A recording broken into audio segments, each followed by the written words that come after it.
Una injusticia cometida en contra de uno es una amenaza en contra de todos. Justicia y perspectiva con Isabel Herrera.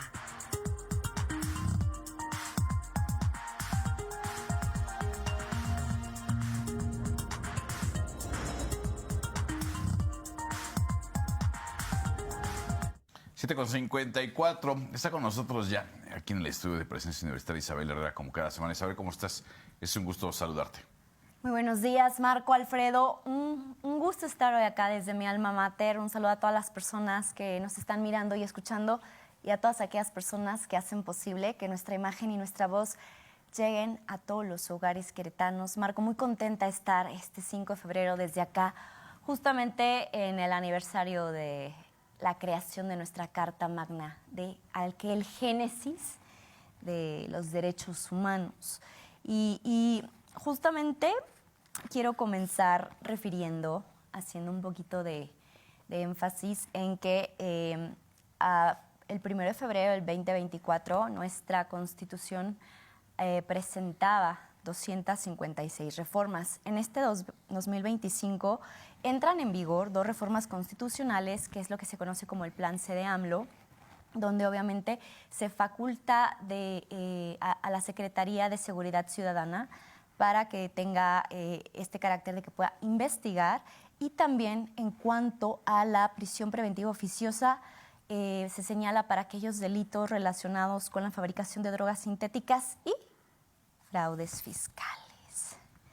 Pero justamente hoy, celebrando nuestra Carta Magna, sus diversas reformas, y el enfocarnos en que es donde se consagra la garantía y respeto de nuestros derechos humanos, hago énfasis en la garantía y el respeto porque no hablo de que se tengan que someter a consulta o a votación los derechos humanos de las personas.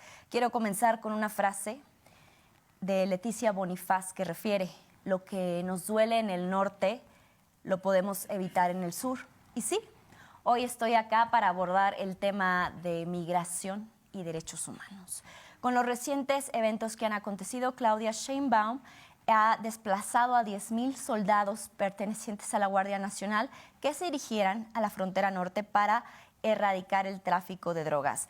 Leía en esta casa informativa justamente que Querétaro enviaba a 200 elementos pertenecientes a la Guardia Nacional para atender esta situación. Ojo, en México se detienen 10 veces más a migrantes que Estados Unidos. Por ejemplo, tan solo en el 2024 se detuvieron a 925,000 migrantes. Hablamos de una cantidad de 2,500 al día. Y recordar que en Estados Unidos apenas son detenidos cientos de migrantes al día por ICE. Pero cuando hablamos de migración y derechos humanos, justamente tenemos que abordar la migración como un fenómeno social y jurídico. ¿Por qué? Porque históricamente hablando, la migración está considerada como esta facultad que tiene toda persona para desplazarse, es decir, personas, familias, comunidades, y está reconocida justamente como este principio de la libertad de tránsito. Pero entonces, cuando hablamos de migración, pues tenemos que hablar de las emigraciones y de las inmigraciones. No podemos perder de vista 3 situaciones. Por ejemplo, en cuanto a la emigración, que son las comunidades, personas o familias que se desplazan fuera de su país, fuera de su pueblo, fuera de su estado, hay una situación, y es justamente esta tolerancia del Estado que la reconoce tácitamente, o sea, reconoce tácitamente la salida, el desplazamiento de este grupo, justamente como la salida de la población, y para el Estado, para sus gobernantes, representa una válvula de escape frente a los eventos como conflictos económicos, sociales, bélicos, dada la insuficiencia de respuesta a las demandas de la sociedad. Pero también tenemos que percibir esta situación, generar recursos que contribuyen a resolver justamente necesidades en planos familiares que vienen siendo justamente las remesas, y en planos macroeconómicos como viene siendo la inyección de divisas ante los desequilibrios justamente de las balanzas de pagos en cuanto a la economía. Y hay una tercera situación que no podemos perder de vista, que justamente es para aquellos países que emplean a estos emigrantes, es decir, a estos migrantes, la obtención de una mano de obra que constituye un recurso crucial para abatir costos de producción, paliar su inflación e impulsar el crecimiento económico, porque esa fuerza de trabajo se obtiene con costos mínimos. Pienso en Esteban González, conocido de la Sierra, que acá siendo un maestro prefirió irse justamente al otro lado, donde gana mucho más como jardinero. Perdón, allá ya no se les dice jardinero, se les dice paisajistas, landscapers, ¿no? Y pienso en el miedo que tiene hoy, porque el presidente de los Estados Unidos ha girado una orden ejecutiva donde se instruye a ICE a que ingrese a hospitales, iglesias, escuelas y lugares de empleo a detener para remover estas personas por su situación migratoria. Ahora, también justamente pienso en Marisol Domínguez, que era una maestra de arte acá, con muchísimas maestrías, diplomados en historia de arte, una mujer muy culta, que optó por irse mejor del otro lado a trabajar solo un verano en la pizca de fresa, algodón y jitomate. Y prefirió quedarse allá porque lo que hacía un verano, acá lo ganaba en un año. Entonces pienso en todas las faltas de oportunidades, de respuestas a las necesidades ciudadanas que enfrentan los estados porque no hay oportunidades, porque no hay un piso parejo para todos. Pero hablando ahora de la inmigración, infortunadamente ha sido objeto de regulación, de control, de restricción, de persecución y de estigmatización. Y entonces, infortunadamente, depende de la prevalencia del Estado de Derecho de aquel país receptor por encima del derecho individual. Entonces hablamos que la emigración, o sea, el salir de nuestro país, de nuestro pueblo, se considera un derecho humano, pero la inmigración no.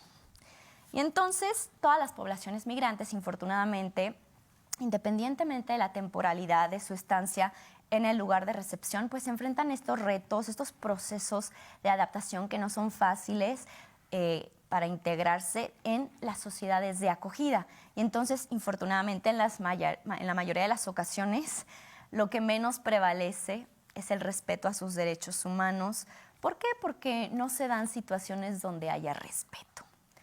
Pero hoy estoy aquí para hablar de nuestras hermanas y nuestros hermanos migrantes y de sus derechos. Hoy justamente que tenemos tan presente la palabra Constitución.